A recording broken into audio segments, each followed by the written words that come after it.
Hufflepuff and how they bring us food. Well, this is the Gaysian Project panel presents on queer Asian Americans in media and fandom. Thank you all for coming out. We're gonna talk about all the queer Asian fun stuff and representation.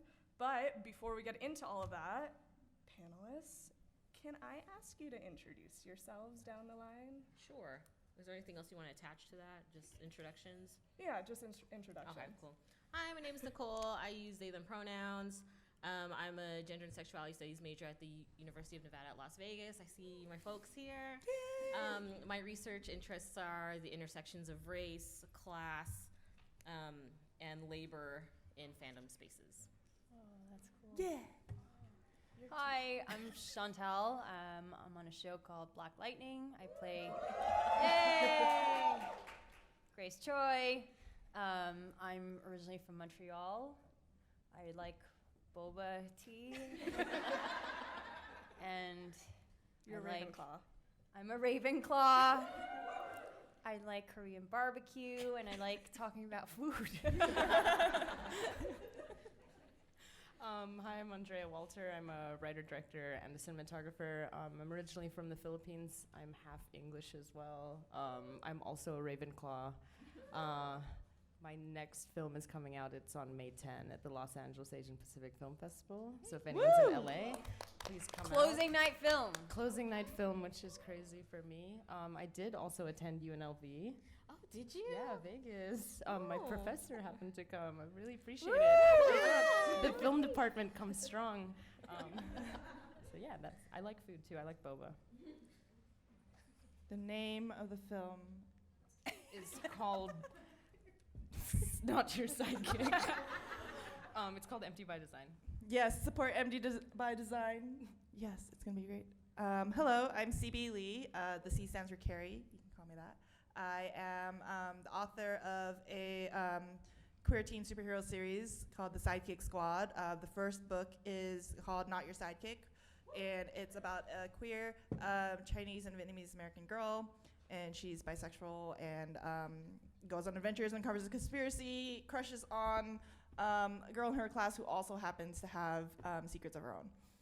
And they're superhero shenanigans, and I wrote it in part, like the title and everything came from my frustration with kind of Asian American characters or queer characters kind of always having to be the sidekick or play that supporting role. So all my books are about being the hero of your own story.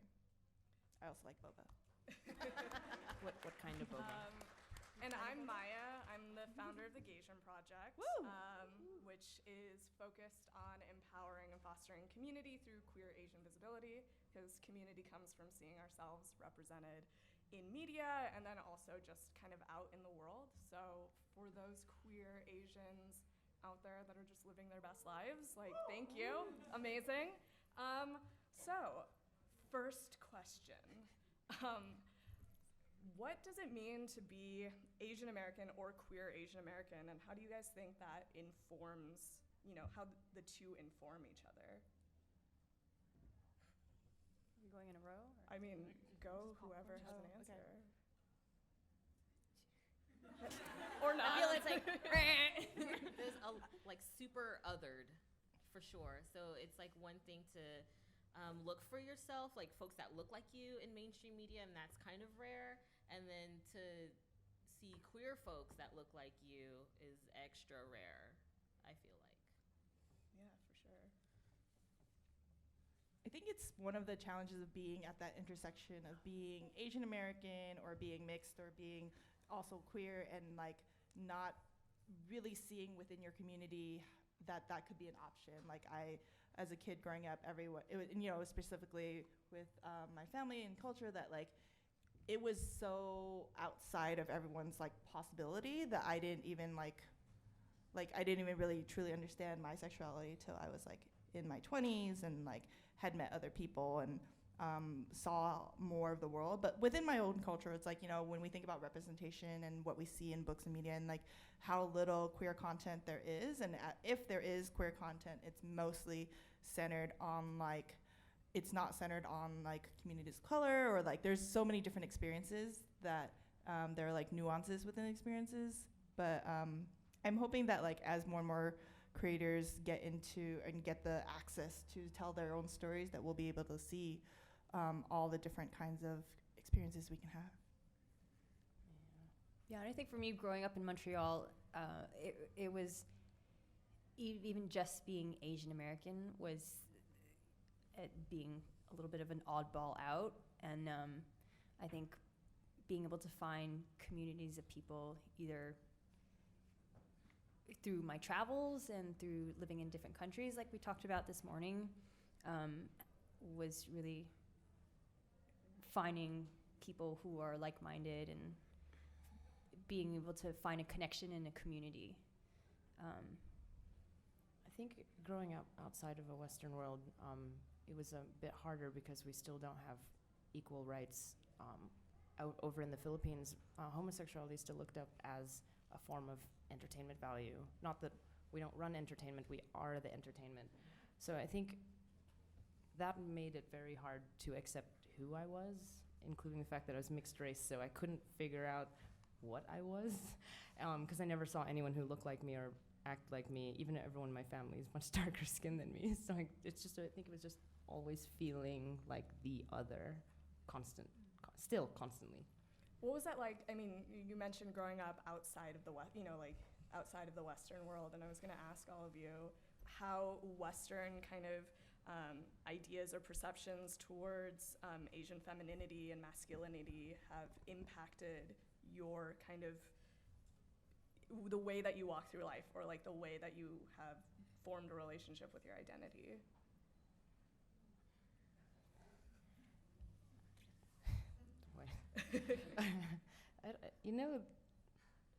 Watching the Western world create my identity was really interesting. When growing up in Southeast Asia, anytime a foreigner came up to me, I knew in like 10 minutes they were going to do the Full Metal Jacket thing. You know the thing? I don't want to say it. Like, we love you long time thing. God, just want to smack you. But aside from that, I don't. Stop. Yeah. Curb stomp. I don't know. Can't someone else take this? Anyone else? Sure. Okay. I grew up in California, but I also grew up in a very religious Mormon LDS household. So there was a lot of like whiteness being pushed onto what I should become. Like I should become a housewife. I should marry outside my race. I should calcify like my bloodline. Like I should have half white babies. I mean, you're real cute though. I mean, you're real cute. But but that was very much like something that was pushed on me. So it was very weird trying to balance like loving the brown parts of me and also being surrounded by like colonization. It was like it's definitely informs how I navigate the world today. So like trying to reclaim like my brownness, and so I think my nephew did a 23andMe and found that there was like no Spanish blood, and while some people would be like, oh, but it's like, yes, like we're indigenous, like this is great. And my dad was like, well, let me do that. And I was like, well, the point of him doing that was so that you didn't have to do that. But just, yeah, but just trying to really love the brown parts of me is, it's like a work in progress. Like just constantly trying to decolonize parts of myself. Yeah, and I think for me, growing up in Montreal, again, I never really saw Asians in general being represented, and so growing up, I actually never thought I could be an actor. I felt like, I had to do what my parents would tell me. I should go be an engineer or doctor. Not that there's anything wrong with that, because I know there are doctors and engineers in the room. But like honestly, I was like failing math and like not doing. I had to do Kumon. Oh my god! I drove by a Kumon the other day, and I was like, I had PTSD flashbacks. Yeah. I was like, no. But actually, in my Kumon classes, I had a friend who was one of the the people who like check your grades. So like sometimes he would just like pass me the cheat sheets, So that's how much I like math. But, can I- yeah, so in general, those were the things that I should have done until I did a year in San Francisco and I discovered, like, oh, there are Asian filmmakers, there are Asian actors. This is something I could pursue and potentially not, be homeless doing. Like, I can actually maybe get work. So I think the Western world shaped in my home city, definitely created, I think, a powerlessness when I was younger, and then that drives me to want to create stories that reflect, our larger society. Absolutely. Yeah. Yeah. Oh, what? Oh, it's like, I love what you said about like that aspect of going into creative industry where, my parents were like very confused and also like bless you. There's a lot of like insecurity in the type of work that we do. And so there's, how do you balance, like, I want to tell these stories, I want to go into this creative industry, and but I also need to like support myself and figure out, can I make a living do this? Is it viable that other people want to see it, and that I can take that risk and go out and do that? And it's been in part like my journey as a writer, and has been in part about like the LGBTQ readers and the Asian American readers seeing like my book would not have succeeded if people hadn't want to read it. And the fact that like people did want to read it, and the fact that there's people, when we have, we are so thirsty for these stories that like, for so long we've only had crumbs, right? And then so every time like a new crumb appears, we're like, oh yeah, we want to support that crumb. And then now it's like, well, I want the whole cake. Yeah, I'm gonna keep baking cakes. We're gonna bake all the cakes so we can all have cake.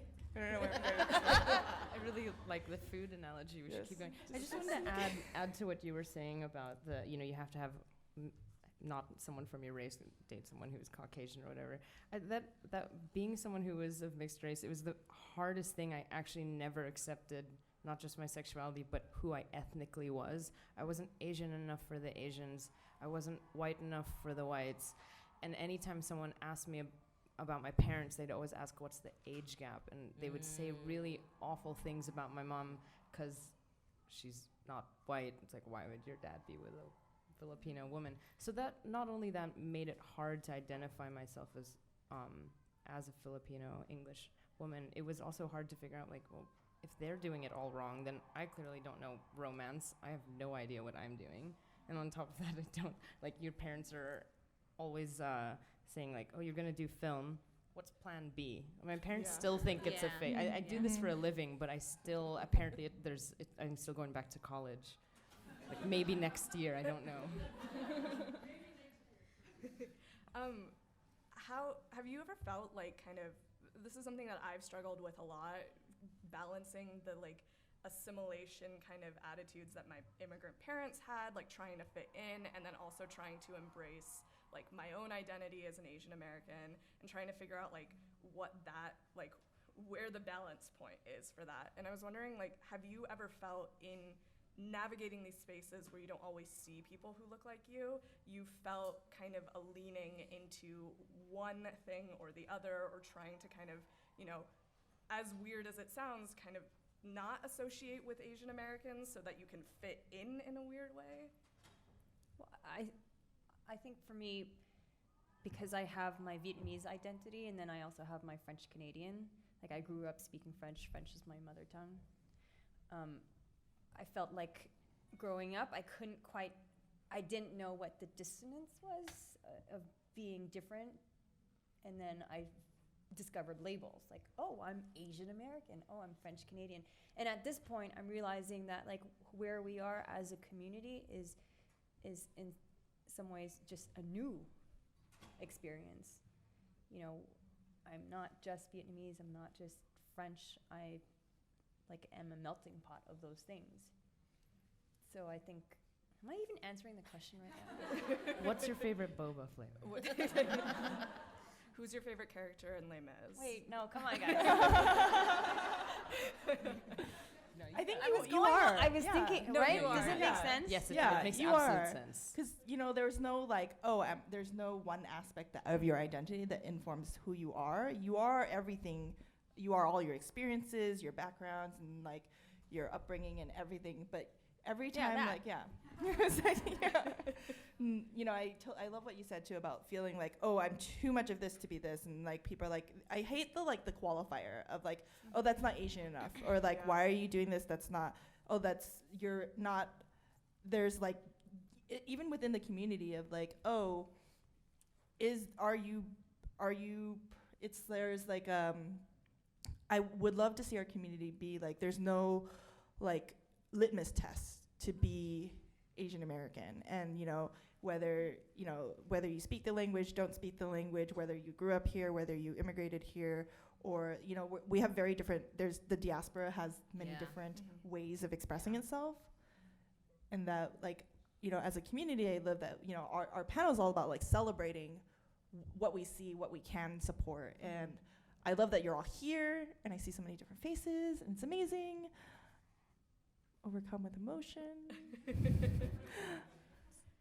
No, that's like celebrating that and trying to like put ourselves outside of that expectation of what is a good Asian. Like, what the fuck is a good Asian? Yes.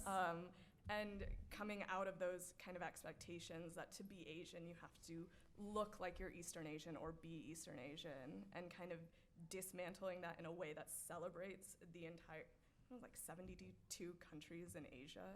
It's a giant ass continent. And being able to celebrate that and say like, hey, like somebody from India can relate to a lot of the same things that somebody who has Vietnamese heritage has. And there's also a lot of differences. So how do we celebrate those differences and bond over that kind of like shared experience of Asian Americanness? I think is something also that, not to speak for all of us, but I think we would want to like celebrate that more and keep, adding validity to your identities of Asian American, being Asian American, because like you don't have to be like this certain percentage of X ethnicity or like get an A+ in math to like be a good Asian. Well, that's kind of like, that all comes from white supremacy, right? Yeah. And colonization, and how all of that is designed to pit us against each other. And especially to pit us against other folks of color. So I think acknowledging where that comes from is like definitely the starting point. Yeah, absolutely. Is to fuck white supremacy. Yeah. Fuck white supremacy. Yeah, and just it's like comes down to like the model minority stereotype and how it hurts everybody, because when people are like, hey, look at this community, they're succeeding, they're really doing it to like put down other communities, and it creates all these negative vibes where people are like, oh yeah, but like what's so bad about having the stereotype about being good at this or being good at that, or that you're like excelling in school or whatever. And it kind of puts the expectation that like oh, this minority is the good one, and therefore we like there's all this like anti-blackness tied into the model minority myth, and like it's very discriminatory where like it's very classist. Yes. As well. It pits it pits us against each other, like poor Asians and or like Asians of a lower income and darker Asians. Darker Asians. There's a lot of colorism, and just like what your education is, like who your parents are. Like it's just divisive, and it's very toxic.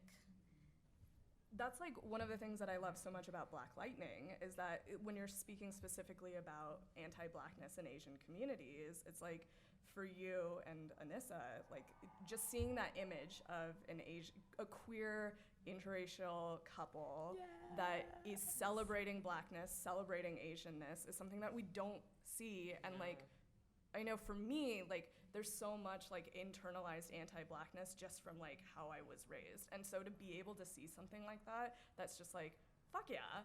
And like continually challenge that anti-Blackness and find ways to uplift each other. Cause it's like a rising tide raises all boats. Yeah, I think for me, it's more about undoing biases that we have, like in terms of like, yeah, stereotypes of what it means to be Asian or what it means to be a Black woman, and that, you know, having a doctor, having a person, you know, it's doing the contrary of what we would expect for like, or an Asian woman being, Grace being, you know, not at a higher income level or being from a good household, things like that. And I think making just humanity, you know, that the humanity of people, whatever race or, you know, gender you are, that the humanity rises above any kind of labels or bias or stereotype that we can have that's all mental, really.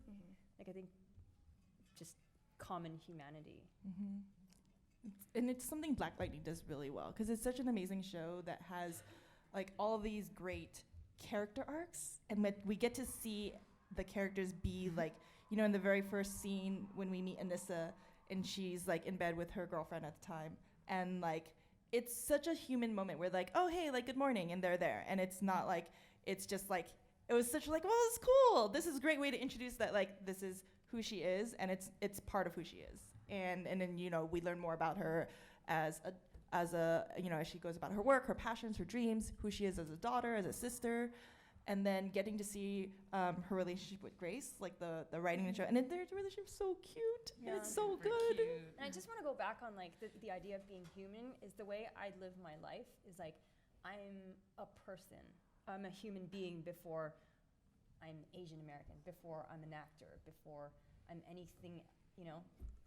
As a person, you know, I connect with other people. I like food, or I like, you know, whatever it is. Like our shared humanity, I think is, for me, is the foundation before Absolutely.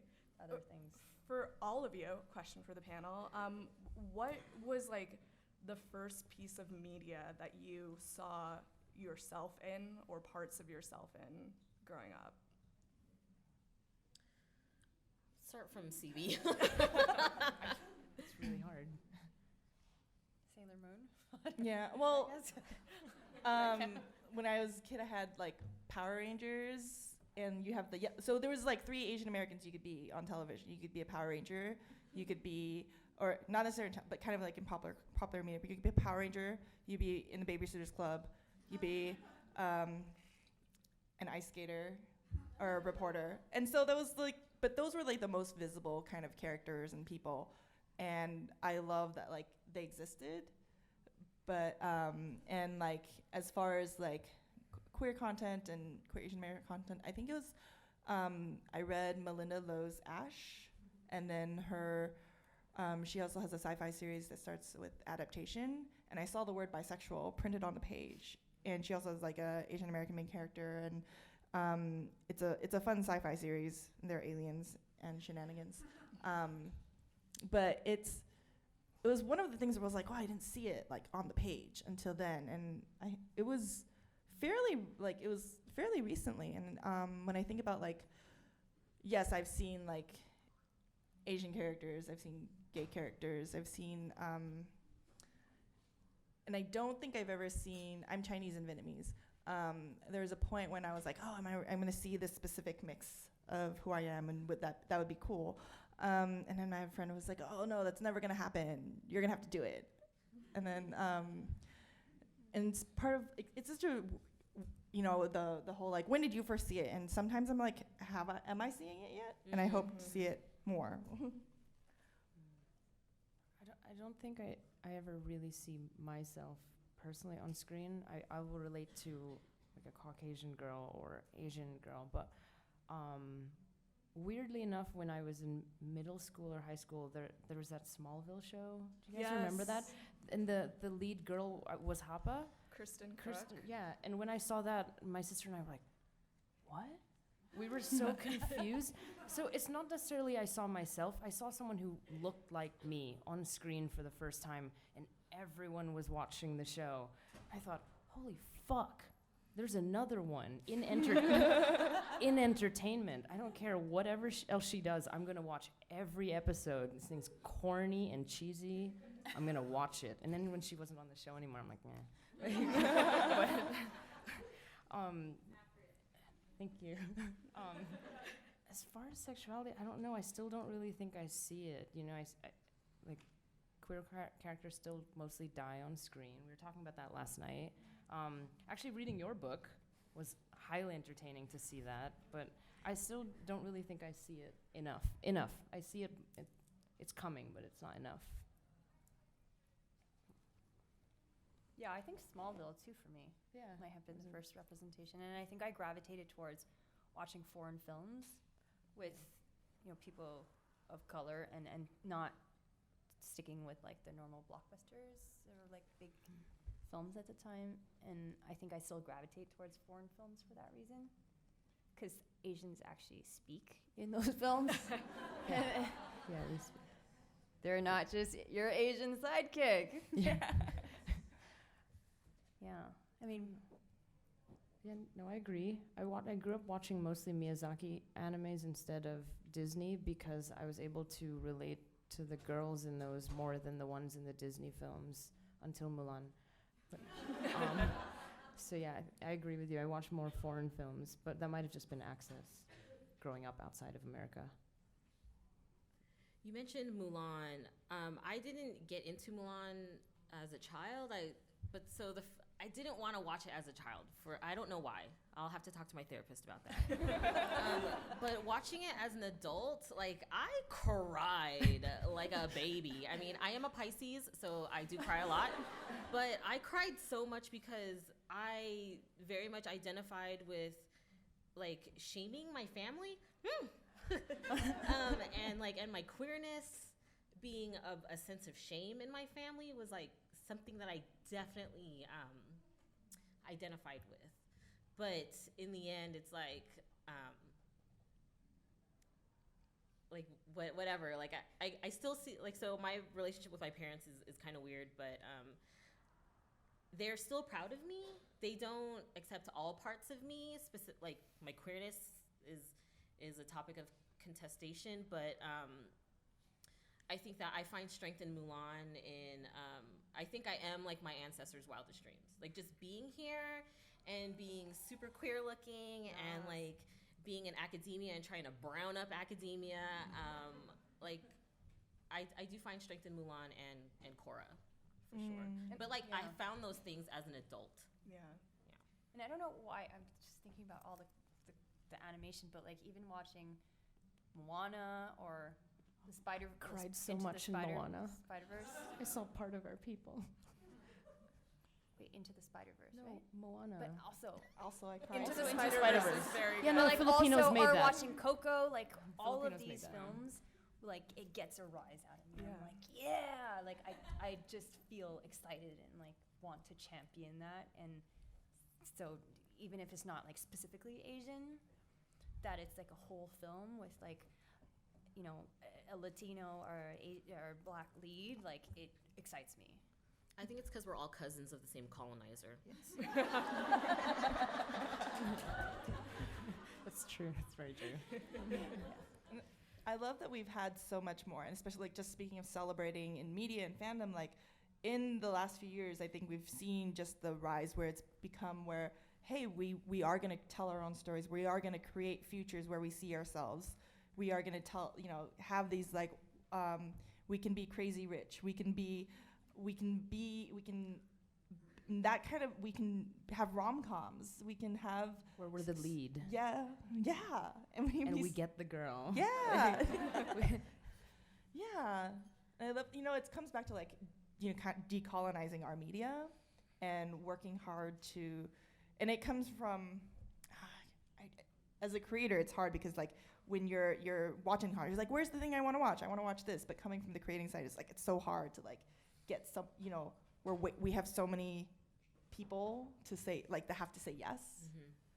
And so we're out there, we're trying. So there's so many creators here at ClexaCon that I love that we're all here, that we can like meet each other, we can see each other in Artist Alley and support each other. That's really powerful.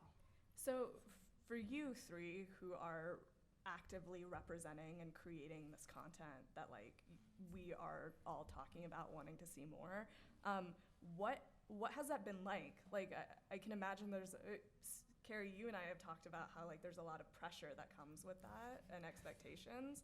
But what has like your experiences not seeing yourself, how has that impacted the way in which you're creating or representing? I feel like it fuels me, like whether it's out of like spite or like anger or like that like someone's like, oh no, that won't ever exist, that won't ever sell. Well, no. Like there's a point in like publishing where people are like, oh no, maybe some gay boys, yeah, but like the market for girls, it doesn't exist. And then like that's such a fallacy where people are like, look, if you publish the book, people are gonna buy it, people want to read it, people want the content. And for these stories, I'm not like very literary. I just want like a really fun, cheesy story where there's like adventure and robots and shenanigans. And everyone in my books are queer, all the protagonists, and I didn't want the stories to be about like their pain for the sake of pain. I didn't want them to exist to teach someone else a lesson about empathy. I wanted them to have their own arc and their own journeys in love, and whether it's like just saving the world or like your biggest problem is like, how do I tell my crush how I feel? So that's what I really wanted to center for my work. So that's all of those, like, I didn't get to see myself. I wrote my books for like 16-year-old me, and I hope that like people can see themselves and enjoy that. Like, hey, you get to have a story. You can get to have a hero and kick butt and drive fast cars and robots. Shenanigans. It's my favorite word. I think for me, I've always had this voice in my head that is from my childhood growing up in Montreal, where it's like, oh no, you could never be an Asian superhero, bisexual that just doesn't exist, and that's never gonna happen. Or oh, you'll never do like a Broadway play because there's no roles for Asians. So, and I'm constantly confronted with those negative thoughts, and then having opportunities that push against those thoughts, and then realizing that, oh, it's just like a mental barrier. So that's something I'm experiencing with my acting. And then the other side is like, you know, I got book options for, you know, a Vietnamese story that has, you know, a half Asian, a Hapa, and it's an LGBT story, and then it's also about identity. So it's being able to work through the fears and work through the negativity to be able to, you know, create what you believe in. I always feel like I'm meandering. No, you're not meandering. On my side, I feel I have a huge sense of obligation for my community, being in the position where I can hire both cast and crew and create the stories for us. I never used to have this feeling, and I spent a decade trying to figure it out. And once I realized, no, you have to take it upon yourself to make these changes, that was when my career started to move forward. I'm not necessarily going to force LGBTQ or female stories or Asian stories or, you know, Hapa stories into any of my films. They just happen that way because that's who I am. But just the hardest part of it is our industry.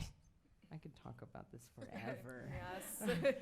But I mean, like what Carrie's saying, there's just not a lot of it, and I just feel obligated. I feel I have to do this. Most of my friends are actors, so I feel an obligation to help them. And on the lighter side of it, I want to give someone the feeling I had when I saw Kristen. How do you say her last name? Kristen Crook. I want that feeling because that was the most exciting moment for me in middle school. When I was in film school, I was opened up to female filmmakers. They showed me people like Ellen Kuras and Karen Kusama, and that changed my whole world. And I want someone else to feel that too, and so I feel that obligation as a creator to do the same. Yeah. How has Asian August from last year impacted like the industry essentially? It changed my world. Literally, when Crazy Rich Asians came out, I felt the surge with our whole community in entertainment, not just film. It was every single thing. They were putting Asians on the map. I was getting calls to take meetings. I was meeting more people. I was getting green light for movies. It was all in the span of one thing, just from one movie being completely successful, which mind boggles me. It took Western Hollywood 25 years to make. Like, Joy Luck Club was 25 years ago, right? Yeah. I don't know. Crazy Rich Asians did a lot. Asian August did a lot because we had movies like Searching and Burning coming out. To All the Boys. Oh, To All the Boys. Yeah, Lana Condor's movie. I don't know. Insanity. It's a good thing. Yeah. It's funny that like it's that pressure too. So much was riding upon the shoulders of this one movie. Like everybody that like Wonder Woman had to shoulder all the pressures of being a female-led superhero movie. Black Panther had to shoulder the pressure. Crazy Rich Asians had to shoulder pressure. And the sad thing is that Hollywood looks at this and like, oh well, if it doesn't make money, if it doesn't go well, then we tried it once, no more. And it's hard because as a community you have that oh, I really want to support it and I hope it's good, and I'm terrified that like what it means. It's like we have the pressure where we're not allowed to fail. Yeah, not only are Asian parents forcing us not to fail, But sometimes that's just like a voice in your head. That was my mom.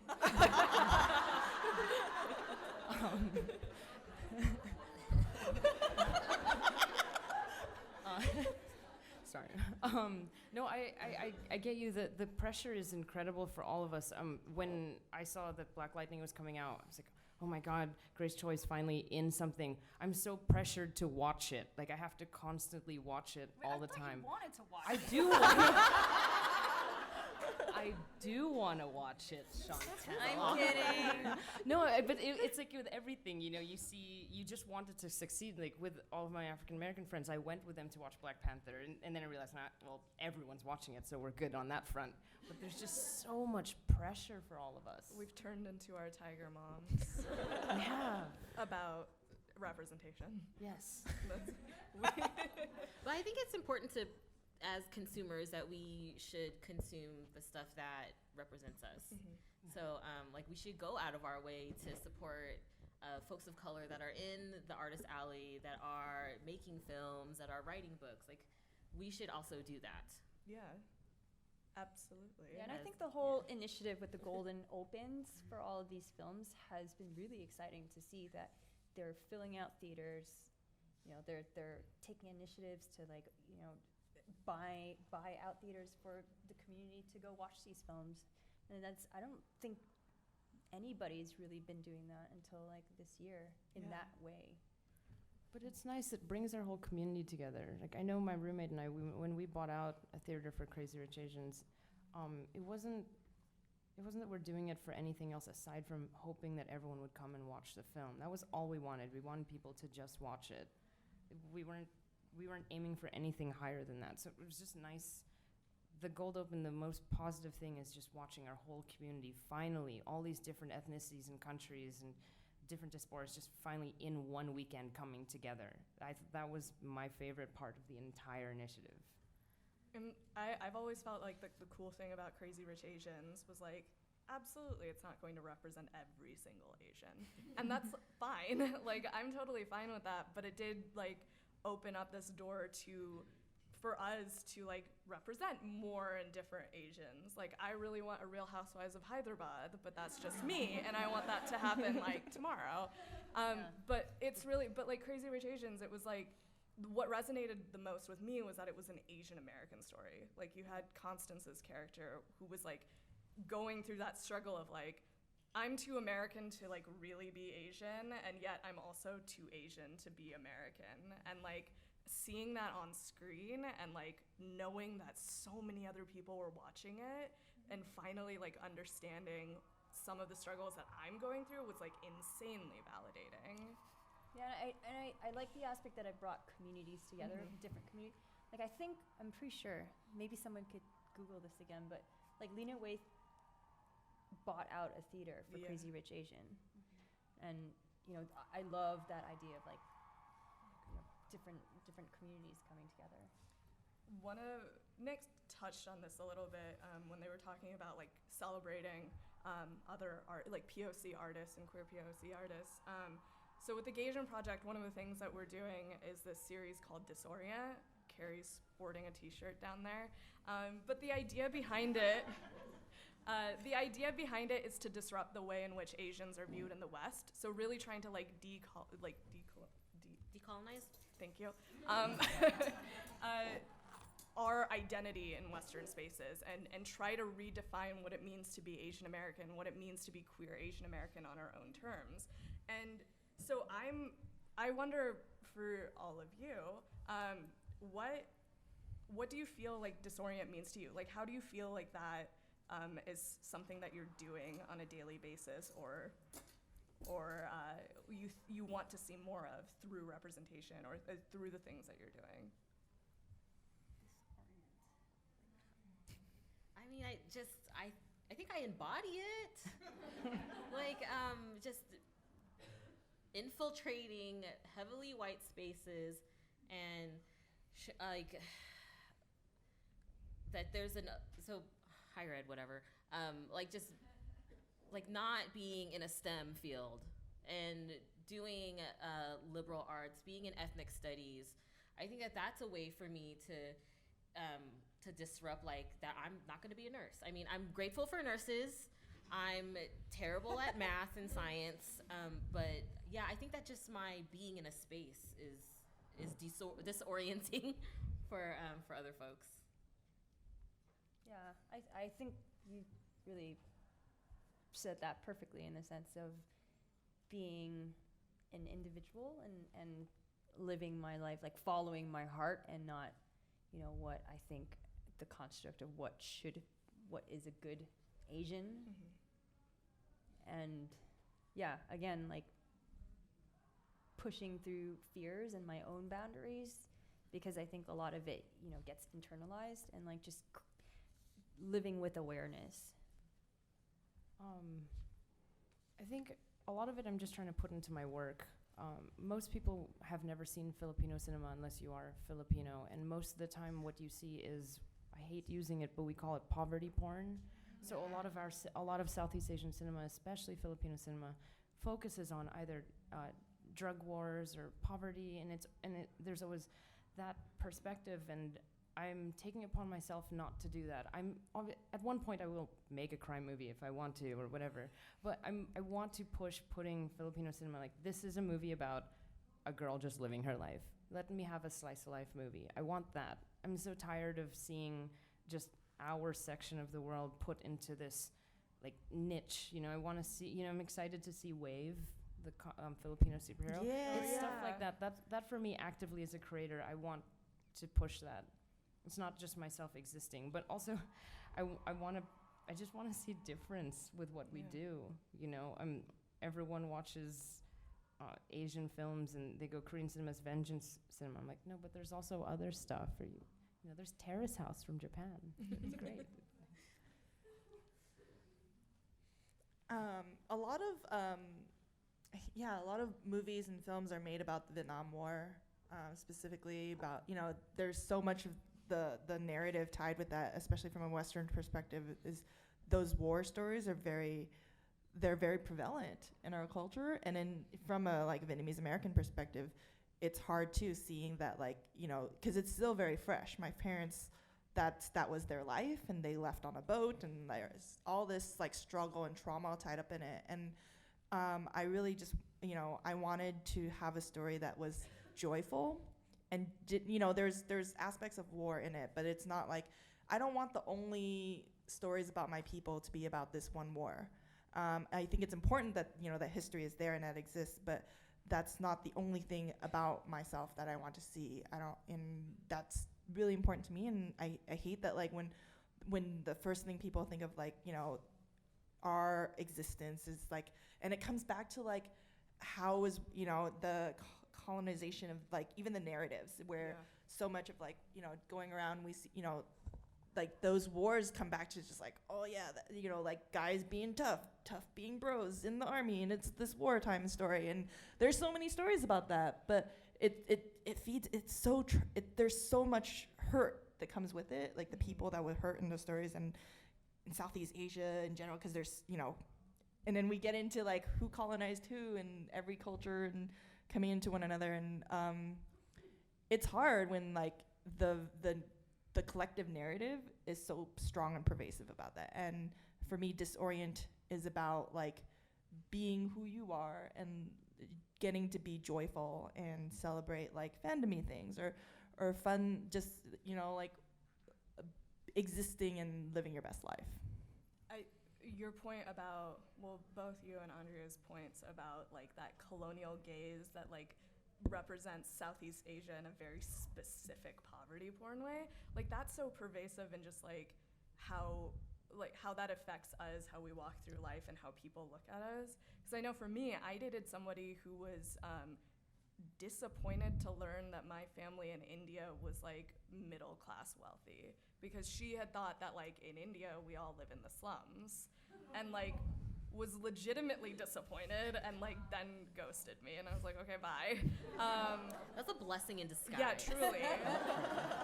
But I feel like that points to so much of what you're saying. Like in Southeast Asia, so much of it is centered on like a Western gaze of a war or poverty porn. In like India, it's like you either have Slumdog Millionaire or like boisterous Bollywood weddings, and it's like there's no in between.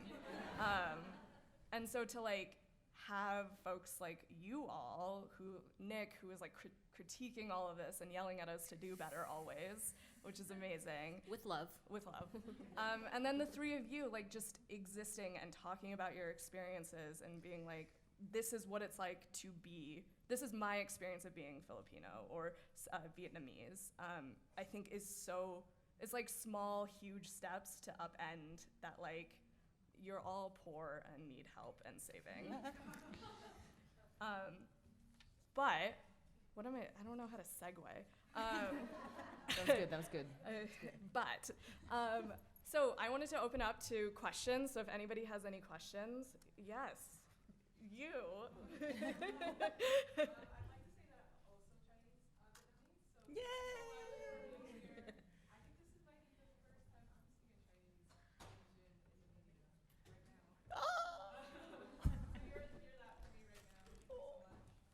Thank you.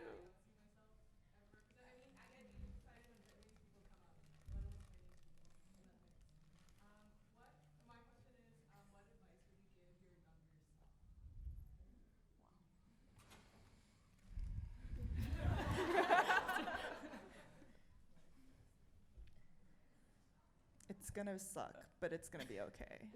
I mean, that's not really advice, because I went through a lot of really bad, like, and then there's like whole like mental health like tied to like depression and like a lot of other stuff that I would need content warnings for. But I guess my general advice is that like I was not living my best life because I always thought I had to be, there's like pressure to be perfect in a specific way that that I was the happiest when I wasn't trying to fit someone else's ideal. So, and that I'm still working on that, but that's part of what it's a work in progress. But I think definitely when I was much younger, I was always like, I'm never gonna be good enough, and I was always trying to be, but whose definition of good enough was what I was working with. So do your best, live your best life. It's gonna be okay. Other questions? I'm coming down here to give you guys stickers. Like I'm an Oprah. Look under your seat. We have a microphone. Oh, right there, right in front. Do you want? You don't have to. It feels like too much power. No, not enough. Hello? She's not Slytherin, so she's not used to power.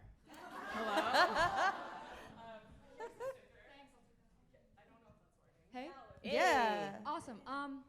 So as someone who was adopted from Shanghai as a baby and grew up in a white family in Maine, like my whole life,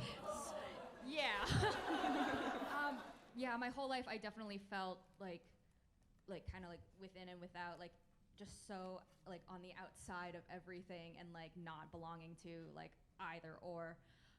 So I guess my question is like for you guys, like how do you find validity like through your day? Like you have like a racist encounter or like you see something and it's just like upsetting or you don't feel enough, like what do you do just like in the day-to-day to ground yourself and feel whole? Well, I have found through therapy to slow down if anything happens that's negative from the external world, to slow down and just like focus on your breath, like focus back onto being here, present now, because ultimately, like, no matter what happens externally, you're okay, you know? And I think with that practice, it's just like being in integrity with yourself moment to moment, and yeah, getting like centered again, because who you are is enough. Like, who you are right now is safe and is loved, and yeah, just like kind of slowing down. It's a little bit of therapy. I'm sorry. I don't know. No, that's good. I actually need that. Adding my second part of therapy is I have to talk to people, because I'm really strong introvert, and I'll go into a deep dark hole, and if anyone follows Outreach. Chantal, Oh yeah. We do at least 1 to 2 weekly phone calls with our mate Yeah. Celia. So the three of us will FaceTime. Even though Chantal lives 15 minutes from me, we have to include Celia. We have a third one in New York. We have like a weekly call. check-in. Yeah, it's Because I think Yeah. having sisters or the sisterhood community. thing has helped. And then I'll go get boba. It's a No, running no, joke, but it's not. It's not a joke.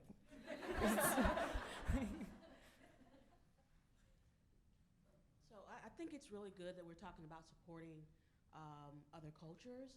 And I have been on the web a lot, so I go to YouTube.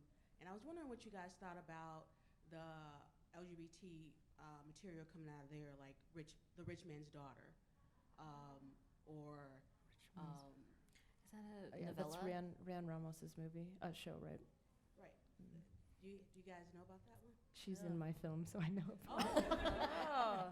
Empty by Design premieres 5/10, closing night of Of LA PFF. Yeah. plugging. So thank you. Rich Man's Daughter is very telenovela. I've only seen an episode or two. How is that? That's on YouTube? Cool. Wow. So Yeah. So it's a media recommendation called Rich Man's Daughter on YouTube. YouTube content. Yeah, content. What? Oh, hi. I'm Ellen. I'm Taiwanese, born in Colorado. Just a reminder that there's a half Taiwanese woman on the main stage right now that 1,000 women are cheering for. So there is representation, and people don't even know it. I went to a panel that Justin Lin was on at the LA Asian Film Festival, and he was talking about how China doesn't care about Chinese American film or Asian American film. And I wanted you guys to talk about, like, what is it about the overseas Asian countries that don't care about us and making our content? I mean, I think it's a cultural element to it as well, that the identity of being an Asian American is different than like mainland China or Vietnamese. But I think studios and whatnot, they're trying to bridge that gap. But I think it may be like a more cultural thing, and I respect that in some ways, and it's fine, because for me as an Asian American, I feel that's a very separate identity, and I'm championing different stories as well than, you know, maybe When you're abroad, all of the content has Asians on it, so that's it's not saying that they don't care about the Western culture and all that. It's just that they don't necessarily need it. So when they have Matt Damon playing a Chinese person, to them it's just a different Great story. Wall. Like, yeah, he saved us. But it's I feel it's just different cultures, and coming from someone who has been raised in that culture, I would just want to bridge the gap. I don't necessarily want to replace it. I just want to bring it together. So it's very nice to have both of that. But I understand where they're coming from, because in the Philippines, their industry is so large, they don't need any of this. But I want to reach out to everyone, Filipinos living in America and in France and in Canada, they're not getting the content from back home. So I feel that that's what, it's a good thing Justin's doing. Or I know in Bollywood.